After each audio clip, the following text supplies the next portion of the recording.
Irmãos, o texto que a gente vai ler hoje está em 2 Reis, capítulo 4 e capítulo 8, para começar o nosso estudo. Como eu disse, nós estamos falando acerca da parceria entre homem e mulher no reino de Deus, e hoje nós vamos falar de uma parceria, já falamos a parceria entre homem, marido e esposa, entre mulher e filhos, entre parceiros de ministério, e agora a gente vai falar acerca de dois ministérios um pouco até distintos, mas ministérios que se uniram, ou pessoas diferentes, com chamados diferentes, que se uniram para abençoar um ao outro e para colocar em prática, colocar em execução os planos de Deus para o seu povo. Então o texto que a gente vai ler, depois você lê em casa o texto todo, mas nós vamos ler 2 Reis 4, do 8 ao 10, mas esse texto é um texto que vai até o final do capítulo 4, é o texto que vai falar de Eliseu e da Sunamita. É com base nessa experiência de Eliseu com a Sunamita que a gente vai tratar hoje acerca de parceria entre ministérios diferentes ou entre pessoas diferentes. Então diz assim, 2 Reis 4, do 8 ao 10. Certo dia, passou Eliseu por Sunem, onde se achava uma mulher rica, a qual constrangeu a comer pão. Daí, todas as vezes que passava por lá, entrava para comer. Ela disse a seu marido: vejo que este que passa sempre por nós é santo homem de Deus. Façamos-lhes, pois, em cima um pequeno quarto, obra de pedreiro, e ponhamos-lhe nele uma cama, uma mesa, uma cadeira e um candeeiro. Quando ele vier à nossa casa, retirar-se-á para ali. E é outro texto que a gente vai ler, está lá no capítulo 8. Capítulo 8, do 1 ao 6. Novamente, um encontro de Eliseu com a Sunamita. Capítulo 8, versículo 1 diz assim: falou Eliseu àquela mulher, cujo filho ele restaurara a vida, dizendo: levanta-te, vai com os de tua casa e mora onde puderes, porque o Senhor chamou a fome, a qual virá sobre a terra por 7 anos. Levantou-se a mulher e fez segundo a palavra do homem de Deus. Saiu com os de sua casa e habitou por 7 anos na terra dos filisteus.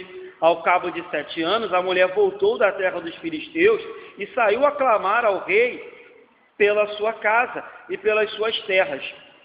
Ora, o rei falava a Geazi, moço do homem de Deus, dizendo: conta-me, peço-te, todas as grandes obras que Eliseu tem feito. Contava ele ao rei como Eliseu restaurara a vida a um morto, quando a mulher cujo filho a ele havia restaurado a vida, clamou ao rei pela sua casa e pelas suas terras. Então disse Geazi: ó rei, meu senhor, esta é a mulher, e este o seu filho a quem Eliseu restaurou a vida. Interrogou o rei a mulher, e ela lhe contou tudo. Então o rei lhe deu um oficial, dizendo: faze restituir-se-lhe tudo quanto era seu, e todas as rendas do campo desde o dia em que deixou a terra até agora. Vamos parar aqui.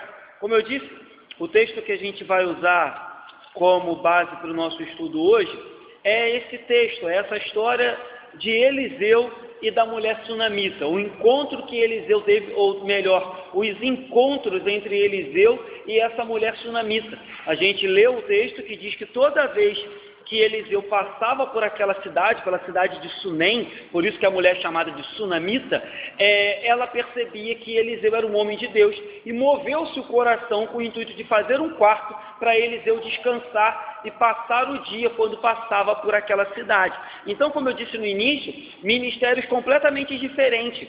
Um homem, uma mulher, a gente sabe que naquela época a diferença no quesito ao gênero, homem e mulher, é muito grande. Alguns profetas, alguns homens de Deus, alguns homens, inclusive judeus, evitavam até mesmo se relacionar ou falar com mulheres, dependendo da nacionalidade, ou pelo simples fato de ser mulher. Eliseu não teve isso. Outra coisa, Eliseu era um profeta, essa mulher era uma dona de casa.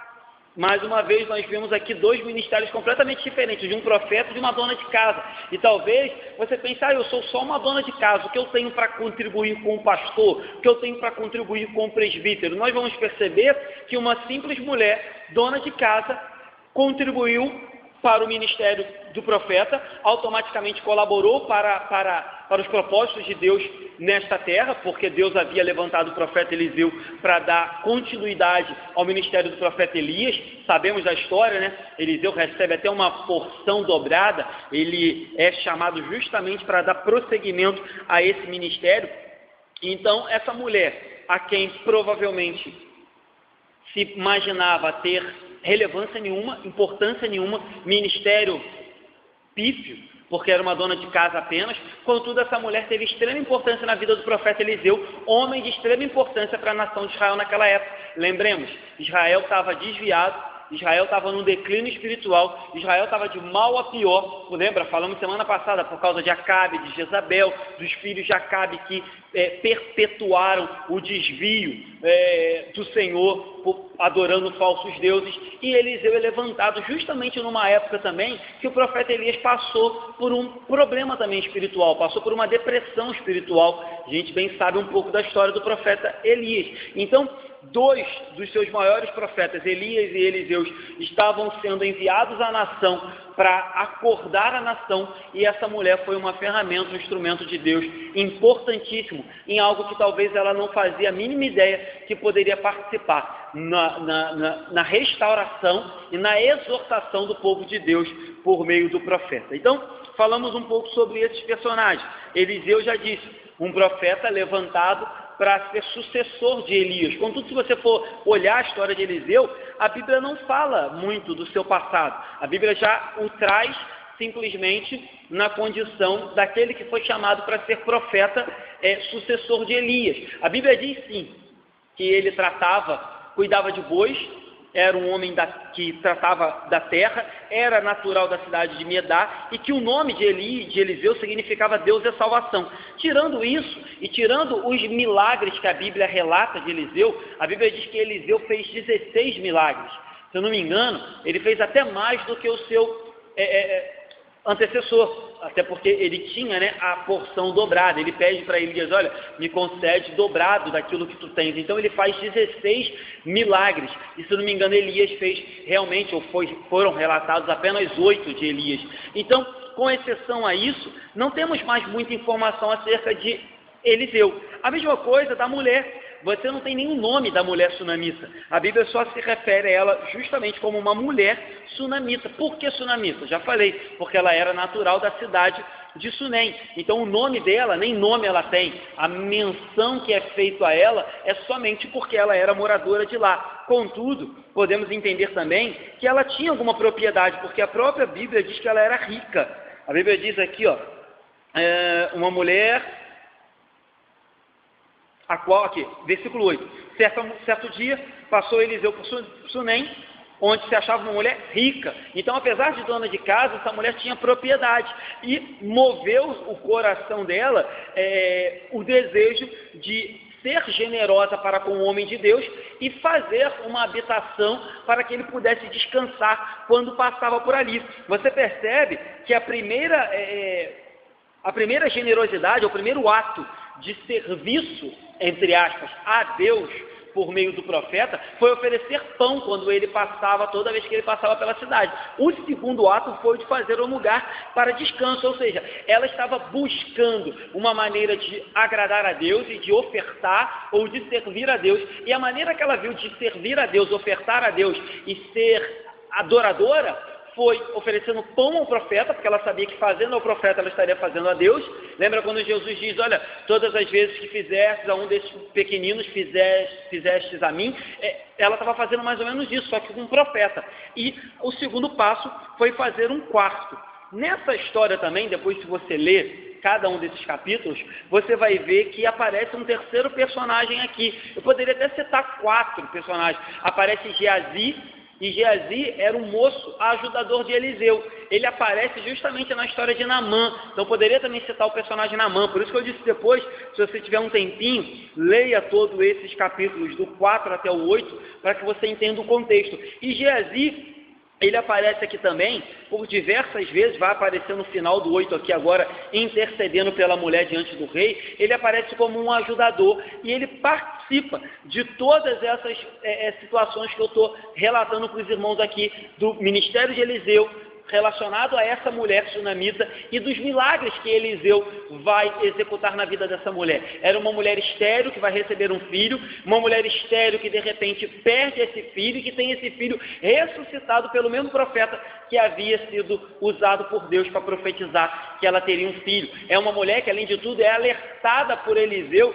que haveria de vir uma grande fome pela cidade e que ela deveria partir, e ela parte e volta anos depois, como havia sido profetizado. Contudo, Geazi tem uns deslizes que nós sabemos quais são.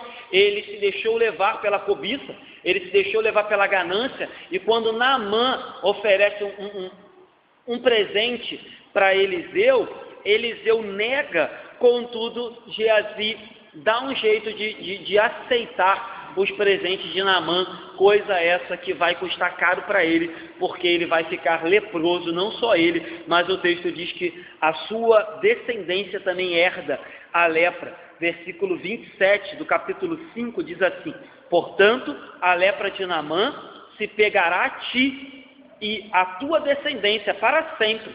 Então saiu diante dele leproso, branco como a neve. Eliseu mesmo profetiza para Geazi que, pelo fato dele ter sido ganancioso, pelo fato dele ter amado o dinheiro e ter mentido, aceitado aquilo que Eliseu não queria, ele, a partir daquele dia, teria a lepra que era de Naamã. Então, voltando para essa mulher, nós percebemos nessa mulher uma mulher que soube dar honra ou soube reconhecer qual era o seu papel, ainda que uma mulher simples, dona de casa. Ela soube qual era o seu ministério, ela conseguiu identificar que, apesar de ser dona de casa, apesar de ser uma simples mulher, não ser ninguém no âmbito religioso de Israel, ela tinha um papel principal. Ela podia ser relevante, ela podia ser importante, ela podia ser ativa no reino de Deus. E qual foi a percepção dela? Foi a percepção de acolher e de abençoar, de alimentar o profeta de Deus. Contudo, tem outra situação muito interessante que a gente já vem tratando aqui algumas quintas-feiras, falando acerca da parceria. Essa mulher, ela não tomou uma atitude precipitada. Quando ela viu que ela poderia adorar a Deus ou servir a Deus por meio da alimentação e do abrigo para o profeta, ela primeiro, mesmo sem conhecer os ensinos de Paulo, ela foi consultar seu marido. Você leu isso comigo no versículo 9 e 10 do capítulo 4. Ela diz assim: ela disse a seu marido: vejo que este que passa é um homem santo de Deus. Façamos, pois, aqui em cima um pequeno quarto. Ela consulta o seu marido, ou seja, ainda que ela tivesse uma boa intenção no seu coração, fazer algo para agradar a Deus, para louvar a Deus, ela não toma uma atitude independente do seu marido, ela não se rebela, ela não toma uma atitude independente. Ela lembra que ela devia obediência, ela devia respeito ao seu marido e consulta o seu marido. Trazendo para os dias de hoje, ela lembra que era uma só carne, que aquilo que Deus uniu, o homem não separa. Ela lembra que agora não são dois, mas são um. E antes de tomar uma atitude, de fazer alguma coisa, ainda que fosse para a obra de Deus, ela consulta o seu marido, para não haver desavença, para não haver briga, para não haver racha, para não haver contenda. Ela consulta e a gente percebe que acontece que o seu marido concorda com o propósito de Deus para a vida dela e dele. Então, muito interessante isso. Ela toma uma atitude muito válida de ser importante e relevante no reino, contudo, ela não permite que isso traga problemas para sua casa. Ela sabe lidar também com a sua relação na sua casa. Aquilo que eu falava aqui semana passada, dizendo que muitas mulheres justificam a omissão em casa, dizendo que estavam na casa de Deus. E não é isso que Deus quer. Deus não quer nem que homens abandonem as suas mulheres justificando que estavam na casa de Deus, nem que mulheres abandonem os seus maridos e seus filhos justificando para isso que estavam na casa de Deus. Deus quer que tudo seja feito com ordem, com decência, em comunhão, em acordo, em parceria mesmo. E é isso que a gente está estudando. Então, essa mulher teve sensibilidade espiritual para acolher e abençoar o profeta, mas ela também teve sensibilidade espiritual para entender que deveria procurar o seu marido e consultá-lo acerca do propósito que ela estava no desejo no coração. Então, a gente costuma dizer que Deus não é Deus de confusão. É verdade que às vezes homem e mulher, marido e mulher pensam diferente. Contudo, queridos, se é da vontade de Deus, Deus vai mover corações para que decisões no âmbito familiar não venham trazer racha, não venham trazer divisões, não venham trazer inclusive brigas dentro da casa. Então a gente também tem que tomar cuidado com isso. Às vezes a gente justifica uma briga querendo dizer que foi para a obra, que foi pelo bem maior. Eu sei que em determinadas situações a gente deve honrar a Deus, é melhor obedecer a Deus do que aos homens. Contudo, Deus não quer mesmo que a sua obra ou que o seu serviço seja motivo de problema dentro do lar. Deus é um Deus de harmonia, Deus é um Deus de laços, Deus é um Deus de família, Deus é um Deus que une e não quer separar. Então a gente tem que tomar muito cuidado e ter muita sabedoria, como essa mulher teve. Além de ser hospitaleira, de ter iniciativa, ela teve sensibilidade para conduzir o seu marido, como mais na frente o próprio apóstolo Paulo nos ensinou com muito mais clareza. E aí, qual foi a recompensa dessa mulher? Já falei um pouco aqui, quando chega no capítulo 4, a partir do versículo 11 em diante, nós vamos perceber que o próprio Eliseu chama, então, versículo 12, disse ao seu moço, Eliseu vai dizer a Geazi, chama a sunamita, chamando ele, ela se pôs diante do profeta, este dissera ao seu moço, dize-lhe, engraçado que Eliseu não diz diretamente a ela, ele sempre manda o moço dizer, e ela estava ali, diante de Eliseu, eis que tu nos tem tratado com muita abnegação, que se há de fazer por ti, haverá alguma coisa de que se fale a teu favor ao rei ou ao comandante do exército? Ela respondeu, habito no meio do meu povo. Então disse o profeta, que se há de fazer por ela? Geazi respondeu, ora, ela não tem filho e o marido é velho. Então você vê, Eliseu a chama e pergunta o que poderia ser feito por ela acerca, como recompensa, acerca da benfeitoria e acerca da abnegação que ela havia tratado. E aí a gente descobre outra coisa aqui, ela diz que haveria de acolher o profeta. Contudo, a gente percebe que ela não só acolheu o profeta, mas também Geazi, porque Eliseu diz assim, visto que nos tem tratado com muita abnegação, é isso que ele diz, ele coloca no plural, nos tem tratado com muita abnegação, que se há de fazer por ti? Aí ela fala, olha, eu não tenho nada que pedir ao rei, não tenho nada que pedir ao comandante do exército, eu habito no meio do meu povo, eu vivo em paz, eu tenho propriedade. Aí Geazi vira e fala, olha, ela precisa de um filho, o marido já é velho e ela não é mãe. E aí, de forma poderosa, de forma soberana, depois estudem, para a gente não ter que ler tudo e não estender muito, Eliseu vai fazer uma profecia de que aquela mulher daria à luz a um filho. E aí, de forma maravilhosa, aquela mulher experimenta o poder de Deus de forma plena na sua vida, recebendo o filho que havia sido profetizado. No versículo 18, vai falar que o menino cresceu e foi ter com seu pai. E aí, depois você lê, o menino sofre a morte por meio de algo que ele sente uma dor na cabeça. Versículo 19 diz assim, disse a seu pai, ai minha cabeça. Então o pai disse ao moço, leva-o para sua mãe. Ou seja, ele sentiu uma forte dor na cabeça, o texto não nos diz porquê, só diz que ele foi até o campo encontrar com seu pai e sente uma dor na cabeça. Simplesmente o menino chega em casa e morre. E aí, mais na frente, vocês vão ler e vão ver que novamente a viúva recebe a presença de Eliseu e a mão de Deus age novamente na vida daquela mulher. E talvez, de novo, você pense, era uma simples dona de casa, não tinha muito o que oferecer, não tinha talvez muita sabedoria, não tinha talvez muito conhecimento, não tinha autoridade que o profeta tinha, não tinha acesso que o profeta, que os sacerdotes, que os homens da lei tinham, não tinha tanta, como eu vou dizer, tantos privilégios como um homem poderia ter naquela época, mas olha o privilégio que aquela mulher teve, por causa de um simples bocado de pão, talvez um pouco de água, por causa de um quarto que ela resolveu fazer, uma iniciativa, ela recebeu a maior de todas as bênçãos, que para ela era um filho. Ou seja, aprendemos com essa mulher ter iniciativa, hospitalidade, ter um coração aberto, ter sensibilidade espiritual, ainda que sejamos os mais simples, as mais simples donas de casa, os mais simples homens, iletrados, não conhecedores da Bíblia, quem sabe até pobres que sejamos, Deus nos ensina aqui com muita clareza que tem sempre algo a se fazer no reino dele, e o caso dessa mulher foi acolher e abençoar o homem de Deus. Então, acredito que Deus requer hoje de homens e mulheres que fazem parte da igreja dele espalhado pela face da terra, a mesma postura. E uma postura, queridos, que tem que ser exercida com o coração aberto. O problema é que hoje encontramos muitas pessoas na igreja dispostas, sim, a fazer muita coisa. Contudo, o problema é que as pessoas estão sempre com segundas intenções ou sempre querendo receber algo em troca da sua boa atividade.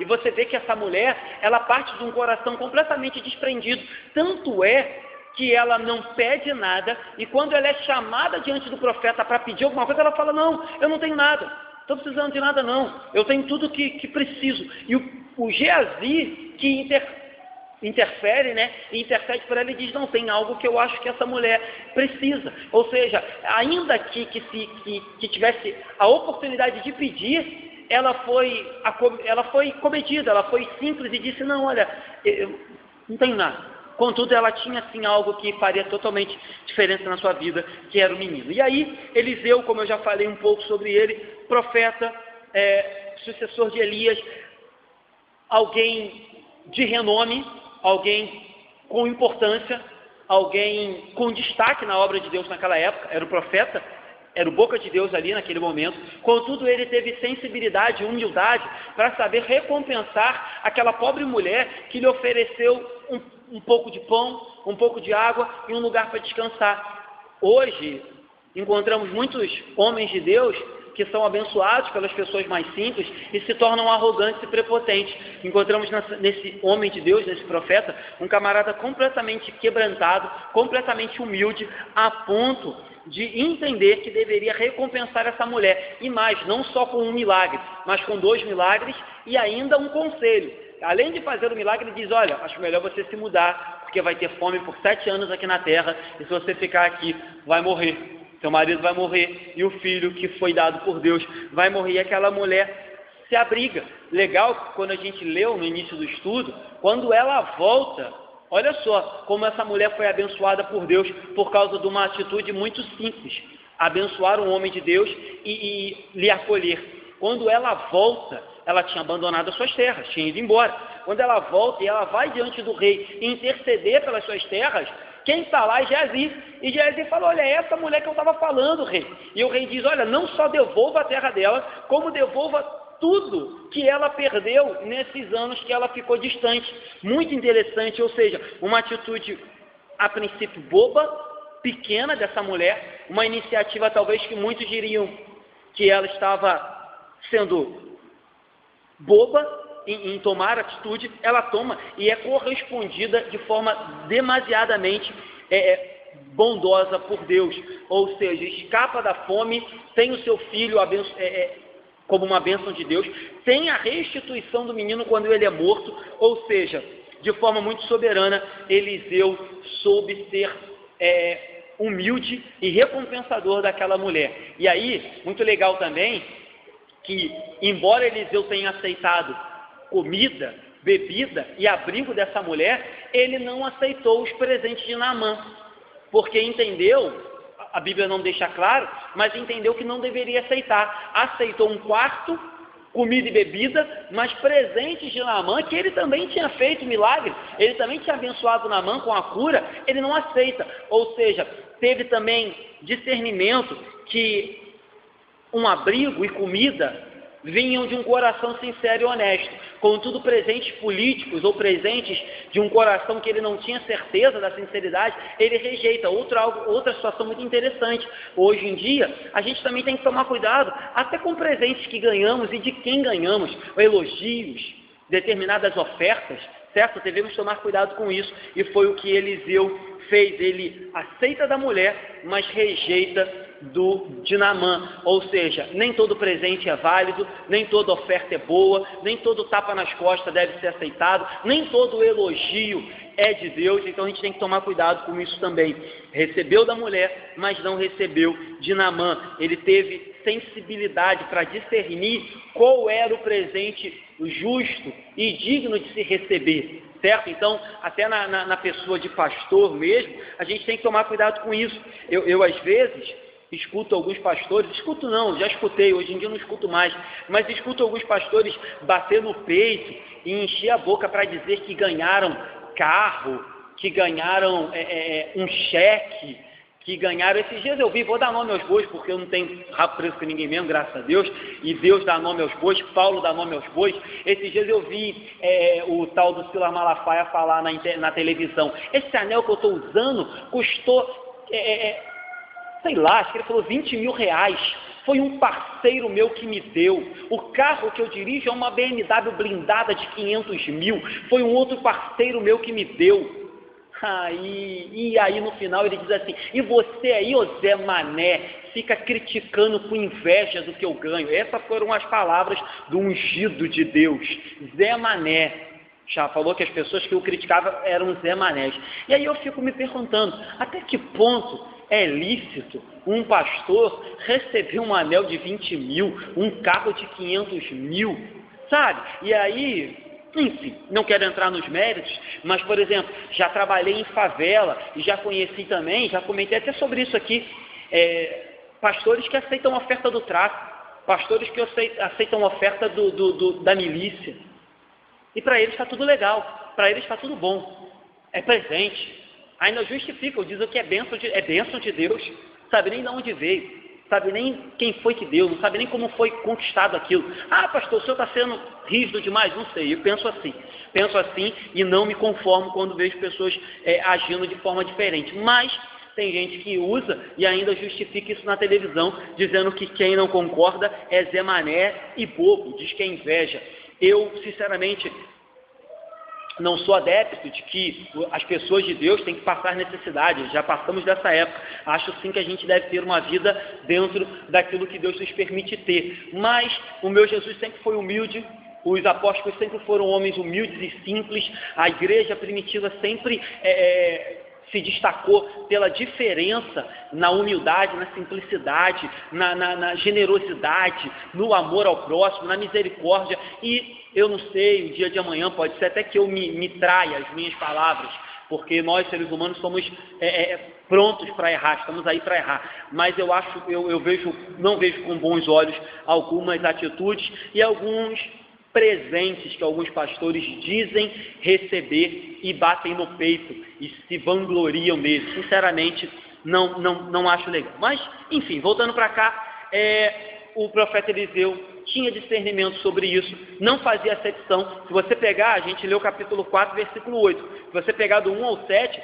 ele tinha feito um milagre do azeite da viúva. Quem lembra? A viúva estava passando fome, a viúva provavelmente ia perder os seus filhos, teria que vender os seus filhos como escravos, provavelmente iria morrer, e ela chega lá e diz: olha, o meu marido era um dos seus servos, era um dos seus alunos, e aí um dos seus discípulos. E aí ele faz o milagre da multiplicação do azeite, abençoando uma mulher que era pobre. Logo em seguida, ele que é abençoado por uma mulher que era rica. Vê se pode. Um homem que teve poder, Eliseu, para multiplicar o azeite, a ponto da Bíblia dizer que sobrou ainda, para ela pagar as dívidas ainda sobrou, era um homem que agora estava precisando de um quartinho, água e comida, para ser alimentado nas suas viagens, para pregar o Evangelho e para profetizar acerca da nação de Israel. Então é muito interessante esse tratamento de Eliseu para com as mulheres, para com as pessoas ao seu redor, e o tratamento de Deus também para com o profeta. Usava o profeta para fazer um milagre abundante, a ponto da viúva pobre ter dinheiro para pagar as suas dívidas, mas ao mesmo tempo fazia com que o profeta fosse dependente de Deus, porque ele precisava comer e beber das mãos das pessoas que eram usadas por Deus, tocadas por Deus para alimentá-lo. Isso também é muito legal nos dias de hoje. Ao mesmo tempo que estamos na igreja, e eu talvez seja o pastor e abençoe a igreja com a pregação, com o estudo, eu também tenho que me colocar na posição de ser abençoado pelos demais irmãos por Deus. Ou seja, assim como Deus me usa para abençoar os irmãos naquilo que é o meu dom e naquilo que é o meu chamado, eu tenho que estar pronto para ser abençoado pelos irmãos naquilo que é o dom e chamado dos irmãos. Se assim não for, de novo, eu recordo que eu também já repeti muito aqui. Se a gente não está pronto para ser abençoado, a gente não entendeu nada. Se a gente acha que a gente só tem a dar e não tem nada a receber, a gente não entendeu nada. Se a gente não está pronto para sentar e ouvir, só falar, se a gente acha que é dono da verdade, sabe tudo, a gente ainda não aprendeu nada. Então, eu como pastor também tenho que estar pronto a ter sensibilidade para receber, como o profeta Eliseu recebeu dessa mulher também. E aí, para a gente caminhar para o final, como é bom perceber quando homem e mulher, um profeta e uma dona de casa, um homem de Deus e uma mulher comum,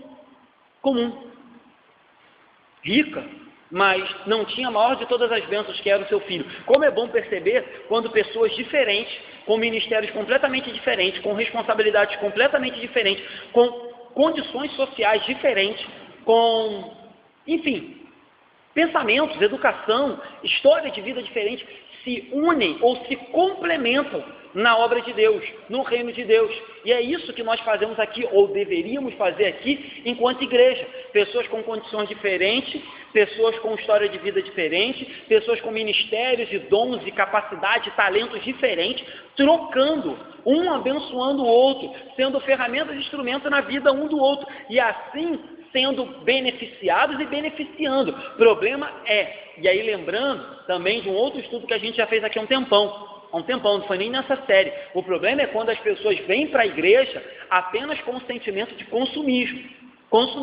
Eu quero receber, eu quero ser abençoado.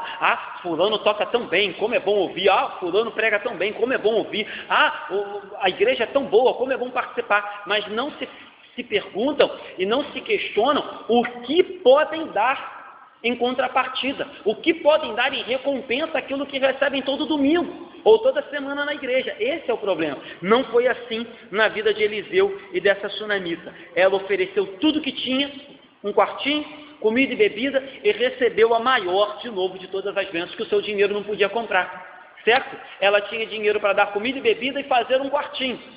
Construiu, da noite por dia, um quarto. Contudo, ela não tinha condições de ter um filho, e o profeta tinha condições de ser usado por Deus para dar um filho àquela mulher. O dinheiro dela não tinha condições de ressuscitar o menino, mas o profeta tinha condições de ressuscitar o menino por meio de Deus. O dinheiro dela não tinha condições de prever a fome de 7 anos que viria sobre a terra, mas o profeta tinha condições. Ou seja, ela deu tudo o que tinha, ela usou o que ela tinha, suas condições, para abençoar, e recebeu algo que ela não poderia conquistar em lugar nenhum. E assim, de novo, tem que ser na casa de Deus. Darmos o nosso melhor, e recebermos aquilo que em lugar nenhum podemos comprar. Receber aquilo que em lugar nenhum podemos achar. Aquilo que em lugar nenhum ninguém vai nos dar. Amor, misericórdia, perdão, graça, sentimento de unidade, família, apoio, suporte. Pastor, é verdade, a gente precisa melhorar em alguns desses aspectos. Todo mundo precisa melhorar, mas você jamais vai comprar, conquistar ou achar isso em lugar nenhum com tanta plenitude como vai achar na casa de Deus, sendo abençoado por Ele, por meio dos seus filhos e por meio dos demais que fazem parte dessa igreja. Você não vai achar como aquela mulher não conseguiu encontrar um filho em lugar nenhum. Ela semeou, a boa semente e colheu o melhor de todos os frutos.